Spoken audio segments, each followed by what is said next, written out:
각 시대의 대쟁투 제11장 제후들의 항의. 법왕당에 가담한 카알 5세. 개혁 사업을 위한 가장 고귀한 증언 중의 하나는 1529년 스파이얼스 회의에서 독일의 그리스도인 귀족들이 제출한 항의서였다. 하나님께 속한 사람들의 신앙과 용기와 견인 불발은 그 후 여러 시대를 위하여 사상과 양심의 자유를 쟁취했다. 그들의 항의 때문에 프로테스탄트라는 명칭이 개혁교회에 주어졌다. 그 원칙이 프로테스탄트의 본질이다. 사업에 암담하고 두려운 시대가 다가왔다. 보름스의 칙령으로 루터는 법률의 보호를 받지 못하게 되었고, 그의 교리를 가르치거나 받아들이지 못하도록 금지되었음에도 불구하고 독일 안에서는 종교 자유가 널리 보급되어 있었다. 하나님의 섭리로 진리를 반대하는 세력이 억제되어 있었다. 카알 5세는 종교 개혁을 박멸하고자 손을 펴보았지만 그때마다 불갑을 그 손을 거두어 들이지 않을 수 없었다. 여러 번 거듭해서 로마에 항거하는 자들을 모두 즉시 멸절시킬 것처럼 보였다. 그러나 그러한 위기일발의 순간이 될 때마다 트루크군이 동부의 국경에 나타나거나 프랑스 왕과의 분쟁 혹은 법왕과 황제와의 세력 다툼 등의 일이 생겼다. 이와 같이 나라가 어지럽고 분유한 중에 개혁 사업은 힘을 얻고 발전되어 나갔다. 그런데 마침내 법왕의 군주들은 내부의 분쟁을 그치고 힘을 합하여 개혁자들을 대항하게 되었다. 1526년에 개최된 스파이얼스 회의는 총회를 열기 전까지는 종교적 문제들을 각 주의 자유에 맡기기로 결의하였었다. 그러나 이와 같이 양보를 하게 만들었던 위험이 지나가자 황제는 이단을 박멸할 목적으로 1529년 스파이얼스에서 두 번째 회의를 소집하였다. 황제는 될 수 있는 대로 온건한 방법으로 모든 귀족들을 개혁 운동을 반대하는 측으로 이끌고자 하였고, 만일 실패하는 경우에는 무력으로 해결하고자 결심하였다. 법왕당은 기뻐하였다. 그들은 무리를 지어 스파이얼스로 모여들었으며 노골적으로 개혁자들과 그들에게 호감을 가지는 모든 사람들을 대적할 의사를 나타내었다. 멜라니토는 우리는 이제 세상의 저주와 쓸어버림을 받기에 합당하게 되었으나 그리스도께서는 가련한 당신의 백성을 돌보시고 보호하실 것이 틀림없다고 말하였다. 그 회의에 참석한 개혁주의를 믿는 제후들은 자기들의 거처에서도 복음을 전하지 못하도록 금지되어 있었다. 그러나 스파이얼스의 시민들은 하나님의 말씀을 갈망한 나머지 금지당한 일을 무시하고 작센 선우의 대강당에 모여들었다. 이 일로 인하여 위기가 한층 더 빨리 닥쳐왔다. 황제는 회의석에서 종래의 종교 자유를 허락한 결과로 큰 무질서가 생겼으므로 그것의 철폐를 요구한다고 공포하였다. 이러한 전횡적인 행위는 개혁파의 의분과 경악을 자아냈다. 이에 대하여 어떤 사람은 그리스도께서 두 번째 가야바와 빌라도의 손에 넘어갔다고 말하였다. 그런데 로마 교도들은 더욱 맹렬한 위세를 나타내었다. 완고한 법왕당의 한 사람은 다음과 같이 주장하였다. 투르크인들은 루터의 무리보다 낫다. 투르크인들은 금시기를 지키지만 루터의 무리들은 그것을 위반한다. 만일 우리가 성경과 교회의 낡은 오류 중 어느 하나를 택해야 한다면 우리는 차라리 먼저 것을 버려야 한다. 멜라니토는 말하기를, 파베르는 의회의 모든 사람들 앞에서 복음을 믿는 우리들을 향하여 날마다 일종의 새 돌을 던졌다고 하였다. 점점 심해가는 개혁파의 고난. 신교의 자유는 법률상으로 명시되어 있었으므로 개혁운동을 옹호하는 주에서는 그들의 권리의 침해를 반대하는 결의를 하였다. 루터는 보름스 회의의 칙령에 의하여 파문을 당하고 있었으므로 스파이얼스 회의에 출석하는 일을 허락받지 못하였다. 그러나 이처럼 위급한 때에 하나님께서 당신의 사업을 옹호하기 위하여 일으켜주신 제후들과 동역자들이 루터를 대신하여 일을 하였다. 전에 루터의 옹호자로 일하던 작센의 프리드리후는 이미 죽었다. 그러나 그의 후계자인 그의 아우 요한 후도 또한 개혁 사업을 환영하였었다. 그는 평화의 애호자로서 신앙에 관한 모든 문제에 대하여 많은 노력과 큰 용기를 나타내었다. 신부들은 개혁 사업을 용인한 주들이 로마의 권위에 절대적으로 복종하기를 요구하였다. 반면에 개혁파는 이미 허락된 자유를 주장하였다. 그들은 큰 기쁨으로 하나님의 말씀을 받아들인 여러 주들을 로마교가 다시 그들의 지배 아래 두고자 하는 일에 결코 동의하지 않았다. 아직 개혁 사업이 확립되지 아니한 여러 주에는 보름스의 칙령을 강력하게 이행시킬 것, 이 칙령에 복종치 아니하는 주, 곧 이 칙령을 강제하는 경우에 반란이 일어날 위험이 있는 주는 최소한 어떤 새로운 개혁도 일으키지 말 것, 논쟁을 일으킬 점에 부딪히거나 미사의 거행에 반대하지 말 것, 어떤 로마 교도에게도 루터파의 사상을 넣어주지 말 것 등의 타협안이 제출되었다. 이 법안은 의회를 통과하였으며 법왕 측의 신부들과 주교들은 크게 만족하였다. 이러한 칙령이 시행된다면 개혁 사업은 미 개척의 지방으로 확대될 수 없거니와 이미 전파된 지방에서도 확고한 기초를 세울 수가 없었다. 언론의 자유가 없어지고 개종도 허락되지 않을 것이었다. 개혁 사업의 동지들은 이러한 제한과 금지 사항을 즉시 수락하도록 강요당하였다. 이제 세상의 소망은 거의 사라져가는 듯하였다. 로마교의 교권 정치의 재확립은 필연적으로 옛날의 악패를 부활시키는 결과가 될 것이었다. 이미 광신과 분열로 인하여 크게 흔들리게 될 개혁 사업도 바야흐로 전멸할 수밖에 없는 지경에 이른 것 같았다. 양심의 자유를 누리려는 정권. 복음주의자들의 협의회가 열리게 되자 그들은 난처한 얼굴빛으로 서로 쳐다보기만 했다. 그들은 어찌하면 좋을까 하는 이야기를 주고받았다. 세계의 중대한 문제가 위기에 놓여 있었다. 개혁파의 지도자들이 칙령을 받아들이기 위하여 복종할 것인가? 개혁자들은 이처럼 정말로 놀라운 위기를 당하여 논쟁하다가 스스로 그릇된 길로 빠지기가 얼마나 쉬웠던가? 그들은 항복하기에 적당한 구실과 이유를 참으로 많이 발견할 수가 있었다. 루터파의 제후들에게는 신교의 자유가 보장되어 있었다. 똑같은 특전이 그들의 시민 중에서 이 법안이 통과되기 전부터 이미 그 개혁파의 신앙을 가지고 있는 자들에게는 주어져 있었다. 우리는 이 안에 만족해야 할 것이 아닌가?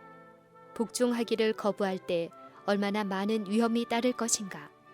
반대하면 장차 얼마나 큰 위험과 투쟁이 오는지 아무도 알 수 없다. 장차 어떤 좋은 기회가 올지 누가 알겠는가? 평화를 받아들이자. 로마가 내미는 감람나무의 가지를 붙잡고 독일의 상처를 싸매도록 하자. 이와 같은 논증으로 개혁자들은 오래지 않아서 그들의 사업을 분명히 파멸시켜버릴 결과를 가져올 길을 택하는 일에 있어서 그들의 태도를 정당화시킬 수도 있었을 것이다. 다행히 그들은 이러한 타협안의 저변에 무엇이 깔려 있는지를 간파하고 믿음을 따라 행동하였다. 그 저변에 가로놓인 원칙이란 무엇이었던가? 그것은 로마가 사람들의 양심을 억제하고 자유로운 연구를 금지할 권리를 가졌다는 것이었다. 그렇다면 그들 자신과 개혁주의의 신앙을 가진 사람들은 신앙의 자유를 누릴 수 없단 말인가? 과연 그러했다. 그들은 정당한 권리가 아니고 다만 특별히 할애되는 은혜로서의 자유가 고작이었다. 이러한 특별 조치를 받지 못하는 사람들은 소위 위대한 권위의 원칙으로 지배를 받아야만 하였다. 이러한 경우에 양심은 전혀 무시되고 로마는 여전히 그릇됨이 없는 심판자가 되고 거기에 복종하지 않으면 안 되었다. 이 타협안을 받아들이는 것은 신앙의 자유가 이미 개혁주의를 용인한 작센에만 적용되어야 하고 그 밖에 다른 그리스도 교국에서는 자유롭게 연구하거나 개혁주의의 신앙을 고백하는 것이 죄가 되며 반드시 옥에 갇히거나 화형을 당하지 않으면 안 된다는 것을 사실상 승인하는 것이었다. 그들은 종교의 자유를 제한시키는 일에 동의할 수 있을까? 그것을 수락함으로 개혁 사업은 더 이상 신자를 얻지 못하고 제한된 범위 안에서 더 나아가지 못하도록 선포되게 할 수 있을까? 그리하여 로마가 지배하고 있는 곳은 어디에나 그 통치권이 영속될 수밖에 없게 해야 할까? 개혁자들이 이 협정을 이행함으로 법안권 아래 속한 지방에서 생명을 바치지 않으면 안 될 무수한 사람들의 피에 대하여 무죄하다고 변명할 수 있을까? 이러한 행동을 취하는 것은 그처럼 중대한 시기에 그리스도 교국의 복음과 자유의 사업을 반역하는 일이 될 수밖에 없었다. 그러므로 그들은 차라리 즐겨 모든 것을 희생하되 자기들의 영토와 지위와 생명까지도 희생하고자 하였다. 황제 측과 개혁파 제후들과의 대립. 우리는 이 법령을 부인하기로 하자. 적어도 양심의 문제에 관하여서는 다수가 권력을 가지는 것이 아니다라고 제후들은 말하였다. 그리고 대의원들은 다음과 같이 선언하였다. 우리가 국가의 평화를 누리는 것은 1526년의 칙령으로 말미암는 것이다. 이를 폐지하는 것은 온 독일을 분쟁과 혼란 가운데 빠뜨리는 것이다. 그러므로 국회는 전체 회의가 열리기까지는 신교의 자유를 보존하는 것 이외에는 아무것도 할 수 없다. 양심의 자유를 지키는 것은 국가의 의무이다. 그러나 종교에 관한 문제에 있어서는 그 권한이 제한되어 있다. 모든 정부가 국가의 권위로서 종교의 의식을 규정하거나 강요하려고 하는 것은 복음파 그리스도인들이 그처럼 고귀하게 투쟁해서 지키려고 한 바로 그 원칙을 희생시키고 있는 것이다. 법왕당은 그들이 소위 대담한 고집이라고 이름을 붙인 사람들을 멸절시키기로 결심하였다. 그들은 먼저 개혁운동을 지지하는 사람들 사이에 분열을 일으키고자 노력하고 다음에는 아직 공공연하게 개혁파의 호의를 보이지 아니한 사람들을 협박하였다. 각 자유시의 대표들은 마침내 국회에 호출되어 그 법령의 조건들의 순종 여부를 나타내라는 요구를 받았다. 그들은 시간의 여유를 달라고 하였으나 허락되지 않았다. 그들에게 시험이 제시되자 거의 반수가량은 개혁자의 편에 가담하였다. 그 사람들은 양심의 자유와 각 개인이 스스로 판단하는 권리를 희생하기를 거절하므로 장차 비난과 정죄와 박해의 표적이 될 것을 잘 알고 있었다. 대의원 중에 한 사람은 우리는 하나님의 말씀을 거절하든지 그렇지 않으면 화형을 받든지 둘 중 하나를 취하고야 말 것이다 라고 말하였다. 황제의 대표자로 회의에 임석한 페르디난트 왕은 제후들이 법령을 승인하고 지지하는 데 가담하지 않는다면 심상치 않은 분열이 일어날 것을 알았다. 그러나 폭력을 사용하면 그들의 결심을 한층 더 굳게 해줄 것이라는 것을 알았으므로 그들을 설득시키고자 하였다. 그는 제후들이 법령을 승인해 주기를 빌면서 황제가 그들을 참으로 기뻐할 것이라고 보증하였다. 그러나 그 충성된 제후들은 세상 통치자들이 가진 권위 이상의 권위를 인정하였다.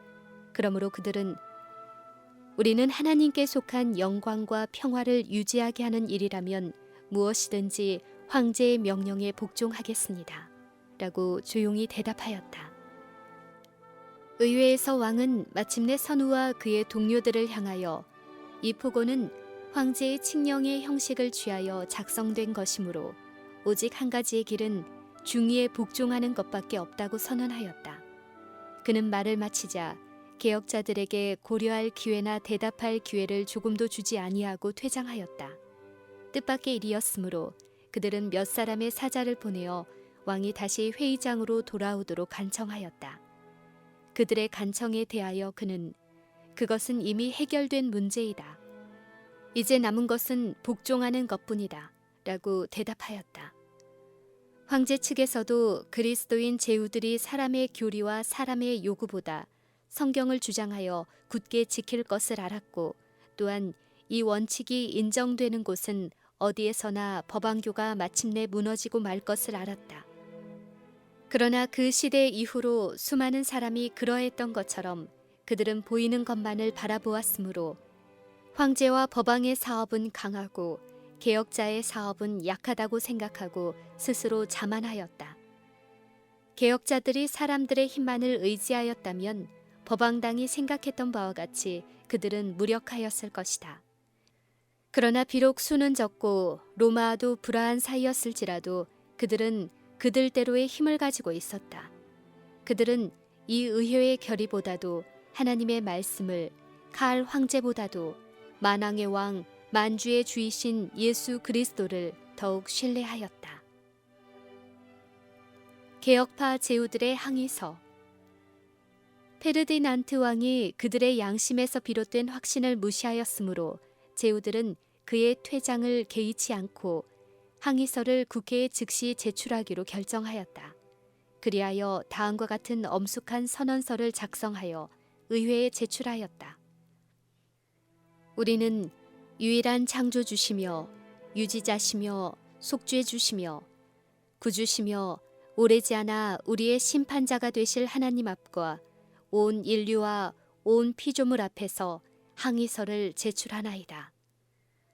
우리는 개인으로서 또는 국민의 대표자로서 장차 반복될 칙령에 있어서 하나님을 거스리고 그분의 거룩한 말씀과 우리의 정당한 양심과 우리의 영혼의 구원에 위배되는 점은 절대로 승인할 수 없나이다. 어찌 우리가 이러한 칙령을 용인할 수 있겠습니까? 전능하신 하나님께서 당신의 지식을 사람에게 계시하여 주심에도 불구하고 그러한 지식을 받을 수 없다고 하는 것은 얼마나 합당치 못한 일입니까? 하나님의 말씀에 일치되는 교리보다 더욱 확실한 교리는 있을 수 없습니다. 주님께서는 다른 교리를 가르치는 것을 금하십니다. 성경 구절은 성경 구절로서 해석하여 밝혀야 합니다. 이 거룩한 책은 그리스도인에게 있어서 모든 점에 필요하고 이해하기 쉽고 어두움을 물리치기에 적합한 것입니다. 우리는 하나님의 은총 아래서 전혀 순수한 성경, 곧 신구약 성경에 기록된 하나님의 말씀만을 전하고 여기에 위배되는 것은 어떠한 것이든지 더하지 아니할 결심입니다. 하나님의 말씀은 참으로 유일한 진리이며 그것은 참으로 모든 교리와 행위의 확실한 표준으로서 결코 실패하거나 우리를 속이지 아니합니다. 그러므로 이러한 기초 위에 서는 사람은 어떠한 음부의 세력과 장차 없어질 사람의 영화에 대하여서도 저항할 수 있습니다. 이와 같은 이유에서 우리는 우리에게 지워진 멍에를 이제 거부하는 바입니다. 동시에 황제 폐하께서는 무엇보다도 하나님을 더욱 사랑하는 그리스도인 임금처럼 우리를 대우해 주시기를 기대합니다. 그리고 우리는 황제 폐하와 왕궁 제위께서 모든 존경과 순종으로서 우리의 당연한 의무를 이행할 것을 엄명하는 바입니다. 의회는 깊은 감명을 받았다. 대부분의 사람들은 항의자 측의 담대함에 놀라게 되었다. 그들의 미래에는 파란과 불안이 있었다. 분열과 피 흘림과 투쟁이 불가피하게 보였다. 그러나 개혁자들은 그들의 길이 정당함을 확신하였으며 전능하신 분의 거룩한 팔을 의지하면서 늠름한 기상으로 확고부동하게 나아갔다. 프로테스탄트의 근본 정신. 이 유명한 항의서가 담고 있는 모든 원칙은 프로테스탄트의 본질을 이루고 있다. 프로테스탄트라는 말의 의미는 항의자이다. 이 항의서는 신앙의 문제에서 사람의 두 가지 악패에 대하여 항의하였다. 그 하나는 위정자의 강요이며 또 하나는 교권의 남용이다. 이러한 악패 대신에 프로테스탄트주의는 정권 위에 양심의 힘을 보이는 지상의 교회 위에 하나님의 말씀의 권위를 놓았다. 첫째로 프로테스탄트주의는 신령한 사물에 있어서 세속적 권세를 거부하고 선지자와 사도들처럼 사람보다 하나님을 순종하는 것이 마땅하니라 라고 말한다. 그것을 카알 5세의 왕관 앞에서 예수 그리스도의 왕관을 높이고 있다. 그것은 또한 한 걸음 더 나아가고 있다. 그것은 사람의 온갖 교훈이 하나님의 말씀에 예속되어야 한다는 원칙을 확립해준다. 그뿐만 아니라 그 항의자들은 진리라고 확신하는 바를 자유롭게 이야기할 권리가 있다고 주장하였다. 그들은 하나님의 말씀에서 밝혀진 바를 믿고 순종할 뿐 아니라 가르쳐야 한다고 주장하고 승려나 정권이 이를 간섭할 권한이 없다고 하였다. 스파이얼스의 항의는 종교적 자유를 억압하는 데 대한 엄숙한 반증인 동시에 온 인류는 자기의 양심의 지시를 따라 하나님을 경배할 권리가 있다는 주장이었다. 그 선언은 반포되었다. 그것은 많은 사람들의 마음에 새겨졌고 사람의 힘으로 결코 지워버릴 수 없는 하늘의 책에도 기록되었다. 독일의 모든 복음 신도들은 그 항의서를 신앙 고백으로 채택하였다. 각 곳에서 사람들은 이 선언에서 더욱 훌륭한 새 시대의 약속을 바라보았다. 제후들 가운데 한 사람은 스파이얼스의 프로테스탄트들을 향하여 다음과 같이 말하였다. 그대들로 하여금 이처럼 대담하고 자유롭고 씩씩하게 믿음을 고백하게 하신 전능하신 하나님께서 영원까지 그대들을 확고한 그리스도인으로 남아있도록 보존해 주시기를 바라노라. 만일 개혁 사업이 어느 정도의 성공을 거둔 후에 세속적 영광을 얻기 위하여 세상 풍조를 따르는 일에 동의했다면 그것은 하나님을 배반하는 동시에 개혁 그 자체에도 어긋나는 것이 되어 마침내 자멸하게 되었을 것이다.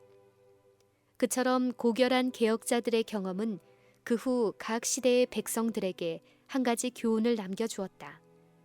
하나님과 그분의 말씀에 대한 사단의 공격 방법은 변하지 않았다. 그는 오늘날에도 16세기에 있어서와 마찬가지로 성경을 인생의 지침으로 삼는 일을 반대하고 있다. 오늘날의 개혁자들의 교훈과 모본에서 멀리 떠나 있다. 그러므로 오직 성경만을 신앙과 행위의 표준으로 삼았던 위대한 프로테스탄트의 원칙으로 돌아갈 필요가 있다. 사단은 오늘날도 여전히 신앙의 자유를 파괴하기 위하여 할 수 있는 온갖 수단을 다 사용하고 있다.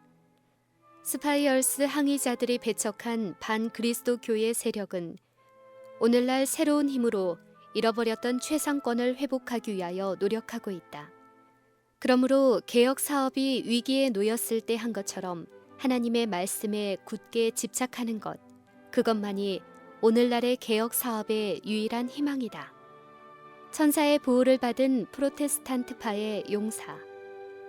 프로테스탄트파에게 위험의 징조가 나타나게 되자 하나님께서 손을 펴시고 당신의 충실한 백성들을 보호하신 증거가 또한 나타났다. 바로 그 무렵의 일이었다.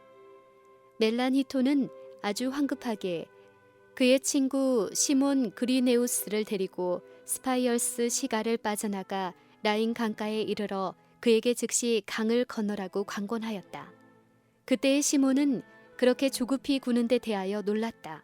그러자 멜라니토는 내가 전혀 알지 못하는 장대하고 위험 있는 풍채를 가진 한 노인이 내게 나타나서 잠시 후에 재판소의 관리가 페르디난트 왕으로부터 파견을 받아 그르네우스를 체포하러 올 것이다 라고 일러주었다고 말하였다. 그날 그르네우스는 법왕당의 한 지도 계급의 학자 파베르의 설교에 분개하여 마침내 참으로 가증한 오류를 변호하는 자라고 항변하였다. 파베르는 자기의 분노를 감추기는 했지만 즉시 왕에게 하이델베르크 대학의 그 끈기 있는 교수에 대한 체포영장을 내리도록 요청하였다. 멜라니토는 하나님께서 당신의 천사들 중에 하나를 보내시사 자기에게 미리 경고해 주심으로 그의 친구를 구원해 주신 것으로 믿어 의심치 않았다. 라인강 언덕에 조용히 서서 그는 그 강물이 그르네우스를 그의 핍박자들로부터 구원해 주기를 기다리고 있었다. 멜라니토는 강 건너편 언덕에 그의 친구가 도착하는 것을 보고서야 마침내 그는 무죄한 사람의 피에 목마른 자들의 잔인한 이빨을 면했다고 부르짖었다. 집에 돌아온 멜라니토는 관리들이 그리네우스를 찾기 위하여 그의 집을 샅샅이 수색했다는 사실을 알게 되었다. 개혁파에게 이른 두 번째 위기. 개혁 사업은 세상의 고관들 앞에 더욱 두드러지게 드러나게 될 것이었다. 복음주의 제후들의 호소가 페르디난트 왕으로 말미암아 과거에는 거부되었지만은 지금은 황제를 비롯하여 국가와 교회의 고관들이 열석한 자리에서 그들의 사업을 진술할 기회를 갖게 되었다. 제국을 괴롭힌 분쟁을 진정시키기 위하여 스파이얼스의 항의가 있었던 이듬해에 카을 오세는 아우크스부르크에서 회의를 소집하였다. 또한 그가 친히 그 의회를 주재할 것이라는 그의 의향도 발표되었다. 거기에 개혁파의 지도자들도 소집되었다. 큰 위험들이 개혁 사업을 위협하였으나 그 사업의 옹호자들은 그들의 사업을 여전히 하나님께 의탁하고 복음에 대한 저들의 태도를 굳게 할 것을 스스로 맹세하였다. 작센의 선우는 그의 고문관들로부터 의회에 나가지 말라는 간곡한 부탁을 받았다. 그들은 황제가 제후들을 함정에 빠뜨리기 위하여 참석하기를 요구하였다고 말하였다. 강력한 원수의 소굴로 일부러 들어가는 것은 위험하기 짝이 없는 일이 아닌가. 그러나 어떤 사람들은 제후들로 하여금 오로지 용기를 가지고 처신하게 하라.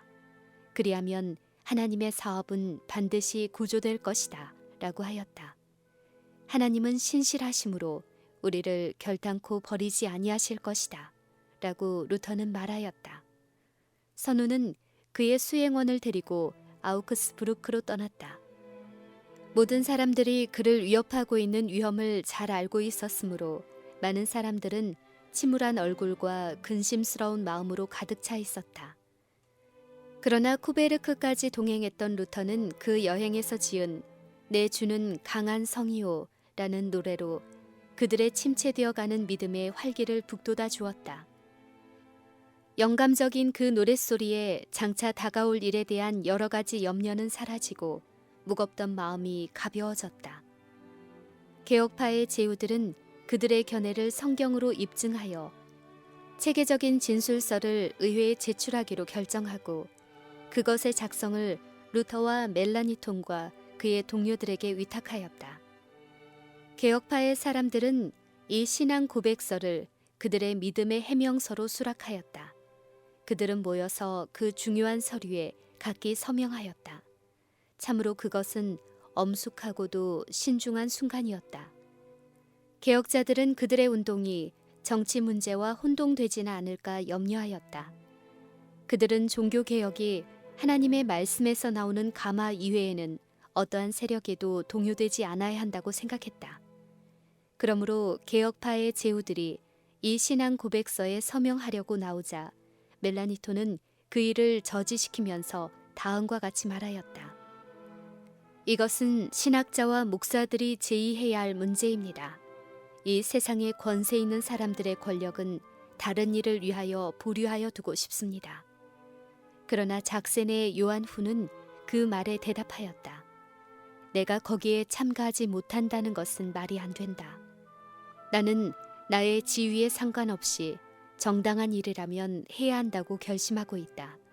나도 주 여호와를 믿는 마음을 고백하고자 한다. 선우로서의 나의 지위를 나타내는 모자와 의복은 나에게 있어서 예수 그리스도의 십자가만큼 귀중한 것이 아니다. 이와 같이 말을 마치고 그는 서명하였다. 또 다른 제후 한 사람은 붓을 들고 예수 그리스도의 영광을 위하여 필요한 일이라면 나는 나의 재산과 생명까지 바칠 준비가 되어 있다고 말하였다. 또 계속하여 나는 이 고백서에 나타나 있는 교리의 이외의 것을 받아들이는 것보다는 차라리 국민으로서의 권리와 신분을 포기하고 선조로부터 물려받은 국토도 버리고 손에 지팡이를 들고 조국에서 쫓겨나는 길을 택하겠다 라고 말하였다. 그 당시에 하나님의 사람들은 이와 같은 믿음과 용기를 나타내었다. 인류 역사상 특기할 기념일. 마침내 황제를 뵙기로 지정된 시간이 왔다. 보좌에 앉은 카을 오세는 각 선우와 귀족들에게 둘러싸여 프로테스탄트에 속한 개혁자들의 말에 귀를 기울였다. 개혁자들의 신앙 고백서가 낭독되었다. 그 엄숙한 집회에서 복음의 진리는 밝혀지고 로마 교회의 오류들은 지적되었다. 이날을 개혁 사업의 가장 큰 날, 그리스도교와 인류 역사에서 가장 영광스러운 날이라고 일컫게 된 것은 너무도 당연한 일이다. 비텐베르크의 승려, 즉 루터가 브룸스의 국회 앞에 홀로 섰던 때로부터 불과 몇 년이 지났을 뿐이었다. 지금은 그를 대신하여 그 나라의 가장 귀하고 유력한 제후들이 서 있었다. 루터는 아우크스부르크에 출두하지 못하도록 금지되어 있었다. 그러나 그는 자기의 말과 기도로서 거기 참석하였다. 그는 다음과 같이 기록하였다. 나는 그처럼 유명한 신앙 고백자들과 영광스러운 집회에서 그리스도께서 공공연하게 높임을 받은 이 시간까지 살아있는 것을 넘치는 기쁨으로 생각한다. 그리하여 또 열왕 앞에 주의 증거를 말할 것이라는 성경 말씀이 성취되었다. 바울 시대의 바울은 복음을 위하여 옥에 갇히기까지 하였지만 그 복음이 로마 제국의 제후들과 귀족들 앞에 제시되었다. 그와 마찬가지로 이번에도 황제의 명령으로 강단에서는 설교할 수 없도록 금지되어 있었으나 왕궁에서 복음을 전하게 되었다. 많은 사람들이 종들조차 듣기에 부적합하다고 여겨오던 것을 국가의 군주들과 고관들이 경탄하면서 귀를 기울였다. 왕들과 위대한 사람들이 청중이 되고 권위 있는 제후들이 설교자가 되어 하나님의 거룩한 진리를 설교하였다. 사도시대 이래로 이보다 더 위대한 사업과 이보다 더 훌륭한 신앙 고백이 있었던 적은 없다 라고 어떤 저술가는 기록하였다. 루터파에서 말한 것은 모두 옳다. 우리는 그 사실을 부인할 수 없다고 법왕당의 한 감독은 말하였다.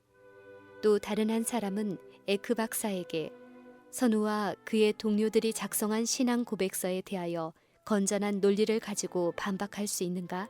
라고 에크 박사에게 물었다. 그러자 그는 사도들과 선지자들의 글을 가지고는 할 수 없으나 교부들과 회의의 기록을 가지고는 할 수 있다고 대답하였다. 그 질문을 한 사람은 그러면 당신의 견해에 의하면 루터파는 성경을 중심으로 하고 우리는 그렇지 못하다는 말인 줄 알겠다 라고 대답하였다. 독일의 제후 중 몇 사람들이 개혁파의 신앙을 가지게 되었다. 황제도 개혁파의 신조들이 진리인 것을 친히 선언하였다. 그 신앙 고백서는 각국의 말로 번역되어 전 구라파에 보급되었다. 그 후 여러 시대를 통하여 많은 사람들이 그것을 자기들의 신앙으로 받아들였다. 하나님의 신실한 종들은 홀로 수고하지 않았다. 정사와 권세와 하늘에 있는 악의 영들이 연합하여 그들을 대항하였으나 하나님께서는 당신의 백성을 버리지 않으셨다. 만일 그들의 눈이 열릴 수 있었더라면 그들은 옛날의 한 선지자처럼 하나님의 임재하심과 그분의 도우심의 분명한 증거를 보았을 것이다. 엘리사의 종이 그의 주인에게 그들을 에워싸고 있는 적군들과 도망할 모든 기회가 끊어진 것을 지적했을 때 그 선지자는 여호와여 원컨대 저희 눈을 열어서 보게 하옵소서라고 기도하였다. 그때 그 산은 불말과 불병거로 가득 차 있었고 하늘의 군사가 하나님의 사람을 둘러 진쳐 있는 것을 보게 되었다. 이와 같이 하나님의 천사들은 개혁 사업에 종사하는 역군들을 지키셨다. 종교 개혁에 대한 루터의 태도. 루터가 굳게 고수해온 원칙들 중에 하나는 개혁 사업을 유지하기 위하여 세속적 권력에 호소하거나 그 사업을 옹호하기 위하여 무력에 호소하는 일이 있어서는 안 된다는 것이었다. 그는 국내의 귀족들이 복음에 대한 신앙을 고백한 것을 기뻐하였다. 그러나 그들이 복음 옹호 연맹과 같은 것을 조직하고자 제안하자 그는 분명히 말하였다. 복음의 교리는 하나님 한 분을 통하여서만 옹호되어야 한다. 사람들이 거룩한 사업에 적게 간섭하면 할수록 하나님께서는 더욱 많이 그 사업에 관여하시는 것이다. 어떠한 정책적인 묘안을 사용할지라도 그것은 쓸데없는 공포와 죄악적 불신을 조장할 뿐이다. 강력한 원수들이 온 힘을 합하여 개혁파의 신앙을 뒤집어 엎으려고 하고 무수한 칼이 칼집에서 뽑혀지려고 할 때 루터는 다음과 같이 기록하였다. 사단은 분노를 나타내고 있다. 경건치 않은 승려들은 공모하고 있으며 우리는 전쟁의 위협을 당하고 있다. 그러나 우리는 믿음과 기도로서 담대히 하나님의 보좌 앞으로 나아가라고 사람들을 권할 것이다. 그리하면 원수들은 하나님의 성령으로 말미암아 정복되어 잠잠하게 될 것이다. 우리에게 가장 필요하고 급한 것은 기도이다. 사람들로 하여금 그들이 지금 사단의 칼날 아래 있다는 것과 사단이 분노하고 있다는 것을 알려주고 기도하게 할 것이다. 그 후에 개혁파의 선우들이 연맹을 조직하려 하였을 때 다시 루터는 이 싸움에 사용되어야 할 무기는 오직 성령의 검뿐이라고 밝히 말하였다. 그는 작센의 선우에게 편지하였다. 우리는 양심상으로 연맹에 대한 제안에 찬동할 수 없습니다. 우리의 복음 때문에 한 방울의 피라도 흘려야 하는 일을 보기보다는 차라리 10번이라도 죽는 것이 낫겠습니다. 우리가 담당해야 할 일은 사지로 끌려가는 어린 양과 같아야 합니다. 그리스도의 십자가를 져야 합니다. 선우 전하여 두려워하지 마십시오. 우리는 우리의 기도로서 우리의 원수들이 자랑하는 것보다 더욱 큰 일을 할 것입니다. 우리 형제의 피로써 전하의 손을 더럽히지 마십시오. 만일 황제께서 우리를 그의 법정에 넘겨주도록 요구하신다면 우리는 출두할 준비가 되어 있습니다. 전하가 우리의 믿음을 지켜줄 수는 없습니다. 누구든지 위기를 당하면 자기의 믿음은 자기가 지켜야 하는 것입니다. 종교개혁과 기도의 정신. 온 세계를 동요시킨 위대한 종교개혁의 큰 능력은 밀실의 기도에서 나왔다. 하나님의 종들은 은밀한 곳에서 그분의 언약의 반석 위에 튼튼히 섰다. 아우크스부르크의 투쟁의 때에도 루터는 적어도 하루 3시간 기도하지 않은 날이 없었다. 그리고 그것도 연구하기에 가장 좋은 시간을 그렇게 하였다. 은밀한 그의 방에서 존경과 두려움과 희망에 넘치는 말로써 마치 친구와 이야기하듯이 하나님 앞에 그 마음을 토로하는 음성을 사람들은 듣게 되었다. 당신은 우리 아버지시오. 우리 하나님이시므로 당신의 자녀의 핍박자들을 흩어버리실 줄을 이 종은 알고 있습니다. 이는 아버지께서도 우리와 함께 어려움을 당하고 계시기 때문입니다. 이 모든 일은 아버지의 사업입니다. 우리는 다만 아버지의 강권에 못 이겨 그 사업에 일하게 된 것뿐입니다. 그러므로 아버지여, 우리를 보호해 주옵소서. 멜라니톤이 번민과 공포의 짐에 눌려 있을 때에 루터는 다음과 같이 편지하였다. 그리스도 안에 있는 은혜와 평강, 세상에 있는 것이 아니고 그리스도 안에 있는 은혜와 평강이 그대에게 있기를 원합니다. 아멘. 나는 그대가 당하고 있는 심한 염려를 몹시 싫어합니다.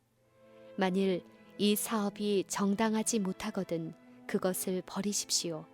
만일 그 사업이 정당하다면 어찌하여 우리에게 염려 말고 자라고 명령하신 주님의 허락을 믿지 않습니까? 그리스도께서는 공의와 진리의 사업에 궁핍하지 아니하실 것입니다. 그분께서 살아나시고 그분께서 통치하고 계십니다. 그렇다면 우리가 무엇 때문에 두려워해야 합니까? 하나님께서는 당신의 종들의 부르짖음을 들으셨다. 그분께서는 귀족들과 목사들에게 이 어두움의 세상 주관자들을 대항하여 진리를 지탱할 은혜와 용기를 주셨다. 주님께서는 보라, 내가 택한 보배롭고 요긴한 모퉁이 돌을 시온에 두노니 저를 믿는 자는 부끄러움을 당치 아니하리라 라고 말씀하셨다. 프로테스탄트의 개혁자들은 그리스도 위에 견고히 섰다. 그러므로 음부의 권세가 그들을 이길 수 없었다.